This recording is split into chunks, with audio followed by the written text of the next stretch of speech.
O Luxemburgo tava falando dessa seleção no Charla. Ou no Benja, acho que foi no Charla. Ele teve nos 2 programas essa semana, falando que... Bom, ele falou que para ele o maior técnico da história do futebol brasileiro é o Zagallo. E ele deu uma pequena cornetadinha no Tele nessa Copa. Ele falou assim, cara, a gente tinha o Careca e o Careca se machuca. E aí o Careca, que era um cara muito móvel, ele coloca no lugar o Chulapa, que era um cara mais preso. Ele falou, se eu fosse ele, eu teria colocado o Andrade no meio e colocado o Zico de falso 9, igual o Zagallo fez com o Tostão em 70. Você acompanhou essa Copa? Sim. Você concorda com o Lucha? Não, claro que não. Não? Não concordo, em hipótese alguma. O Zico não teria capacidade de fazer essa função? Mas você vai tirar do meio campo um 10 clássico como Zico? Aquele meio campo tinha Falcão, Cerezo, Sócrates e Zico. Aquilo era magia pura. Em 70 tinha 4 meias, né? O Tele, ele abre mão de um ponta, que era muito comum você ter 2 pontas e um centroavante. Ele abre mão de um ponta, na época acho que era o Paulo Isidoro, para colocar justamente, fazer esse meio campo mágico. E o Serginho Chulapa, ele era um artilheiro. Ele o cara para botar a bola. Oi, foi mal na Copa, mas aí é uma questão do Serginho não tá bem. Mas era o Careca se machuca. O Careca tinha uma outra característica. O Serginho era Se fosse com o Careca, clássico. A gente era hexa. Já. Sim, e depois o Careca teve a chance em 86 e viu o que aconteceu. É que no caso do Lucha e do Tele, eles foram rivais nos anos 90. O Tele com o São Paulo, o Lucha com o Palmeiras. Tinha essa rivalidade. Eu acho que tem algo mal. O Tele, para mim, é o maior de todos. O maior de todos. É o maior de todos. Alguém pode falar, taticamente, talvez, ok. Talvez taticamente não tenha sido brilhante. Mas era um cara que fazia... Eu tive a sorte de ver o Tele treinar. Ele treina... Assim como eu faço com os meus alunos em relação à voz, eu costumo dizer, né? É igual no esporte. Repetição. Correção, repetição. Correção, repetição. O Tele é isso. Ele trabalhava os fundamentos dos caras. O Cafu jogou o que jogou por causa do Tele. Tantos outros jogadores. O Júnior Baiano, ele fez o Júnior Baiano jogar. O Júnior Baiano no Flamengo era um jogador que era visto como um cara truculento, grosso, sabe, violento. No São Paulo, ele falou, você vai jogar. E ai do Júnior Baiano se tivesse um comportamento que o Júnior Baiano cresceu no comando do Tele. Então, Vitor, Cafu, André... Sabe, todos esses jogadores jogaram muito com o Tele. Miller, sabe, Palinha, Raí. Então, o Tele, eu vi, primeiro, a filosofia do Tele de ser extremamente ofensivo.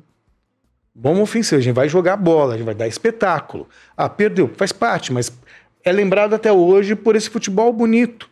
E trabalhar os caras do ponto de vista, sabe, humano e profissional. Vai jogar, vai treinar, vai fazer. Tava escurecendo. O CT do São Paulo não tinha luz. Não tinha. Não me recordo. Disso não tinha os refletores. Tava escurecendo e eu tava lá acompanhando, porque eu tava cobrindo. Cafu, cobra. Aí chegava o Cafu e falava assim: não é assim, pega aqui. Ia lá, batia na bola e a bola ia onde ele queria. E acha que o Diniz tem um quê de Tele? Tem. Pra mim, desde o Tele, o Diniz é o cara mais próximo do Tele Santana. Não é nem o Muricy. O Muricy trabalhou muito tempo com o Tele, trouxe muito do Tele, mas esse afã de ser ofensivo, de ser um cara que, sabe, teimoso, turrão. Então, pra mim, o Diniz é o cara então que... o Tele era tudo isso, Celso. Era. Porque se o Diniz é o cara mais próximo do Tele, cara, esse Diniz, cara... Cara, mas o Tele não perdeu pra caramba? Perdeu. Ele treinou o Palmeiras. Ele foi campeão em 1971, só foi voltar a ser campeão... Em 90, né? 90. Ele teve um título estadual com o Grêmio no meio do caminho, não lembro, e depois com o São Paulo. Ele era chamado de pé frio. Talvez o Diniz vá ser ainda. O cara pé frio. Mas eu tô dizendo assim, da história do... Eu não tô comparando método de trabalho. Você acha que o Diniz, eu tô comparando filosofia. Não é método de trabalho. Estilo de personalidade. Não, taticamente o Diniz não tem nada a ver com o Tele Santana. Exatamente. Não, os dois. Não tô comparando trabalho técnico e tático, pelo amor de Deus. Não tem nada a ver com o outro. É mais no jeito de olhar pro jogo. A filosofia. Entendi. A maneira de olhar pro jogo, a maneira de olhar pro jogador. Melhorá-lo, né? Melhorá-lo. Até mesmo, pelo que eu tenho ouvido e tenho acompanhado, de bastidores, pelo que eu tenho ouvido, o Diniz até tem passado um pouco do ponto. Sabe, no sentido de cobrar dos jogadores, de extrair, aquela coisa de motivar. talvez ele tenha que Acaba cansando os caras, né? rever um pouquinho essa postura, sabe? Que assim, eu tenho como exemplo o Bernardinho. O Bernardinho ganhou um monte de coisa na porrada. Vamos, vai, caramba! 10 anos depois, pisou o filho dele e fala pra ele, olha, não dá, porque com esses caras, se você falar assim, eles vão se encolher. Lucha passou ou por eles isso. vão... Sabe? Então você precisa entender o contexto, os novos tempos, as gerações, o que era possível antes, hoje não é mais, o que era aceitável antes. Não vou entrar no mérito se corretamente ou não, hoje não é mais. Mas o que você me fala que chama muita atenção, e aí, assim, até pra gente caminhar pra esse final... Tô falando da maneira de pensar futebol. Não, então, mas uma coisa que você me chama a atenção é a questão do fundamento, porque a gente vira-lata da Europa, né? Sim. O que a Europa faz de novas ideias de treinamento, se um treinador faz diferente... por exemplo, se um treinador dá rachão aqui, a gente fala que esse cara tá ultrapassado e o que funciona, na verdade, é o treino de 20 metros com muito curto e com muita intensidade, que é o jeito que se faz lá na Europa, etc e tal. Tudo lá é tendência, tudo aqui tá atrasado.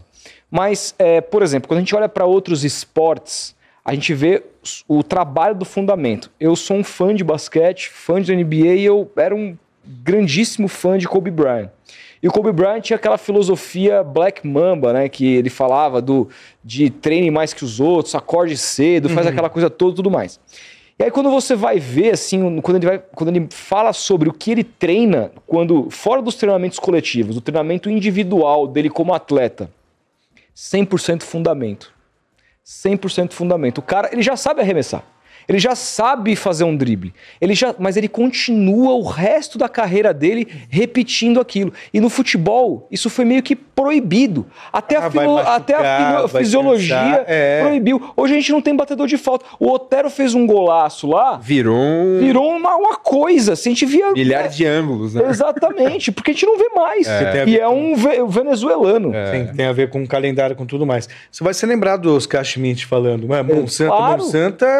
De repetir. Eu tenho que ficar arremessando 1000 vezes por dia para atingir... Porque o que eu penso em futebol é o seguinte. Passe. Você não pode errar. Não pode. Não é talento. Não é. Talento é você, como ganso, observar o cara atacando espaço lá na frente. Você olha, coisa que ninguém lá viu. que eu vou colocar. Mapeio, isso é talento. Passe curto, que você vê os times errando 3, não acerta mais do que 3 passes, 4 passes... Velho, não pode errar. Se eu treinar todo dia, eu vou acertar. Se você treinar, não precisa ser, sabe, gênio.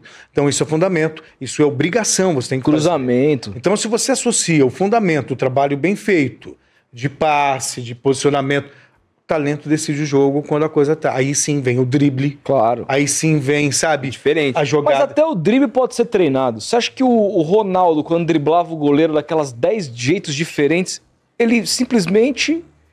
Ele nunca treinou aquilo. Mas aí eu acho que tem o talento. Não, lógico que tem o talento. Ele fala que ele viu o goleiro primeiro. Ele olhava para onde o goleiro ia e ele batia. O Cristiano Ronaldo, ele é um cara determinado, tal, que foi buscar.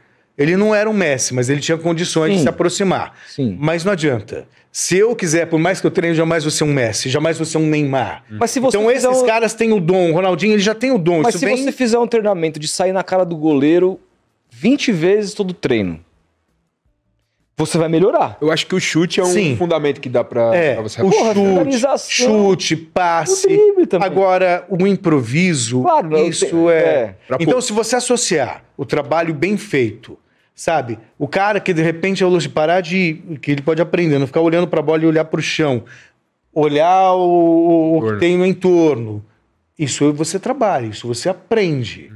Então, quando você tem a possibilidade, tem o talento que decide, que quebra a linha num drible, numa jogada genial, e o seu time é bem treinado do ponto de vista do fundamento, esquece. É um abraço. Só que você precisa de tempo, você precisa treinar.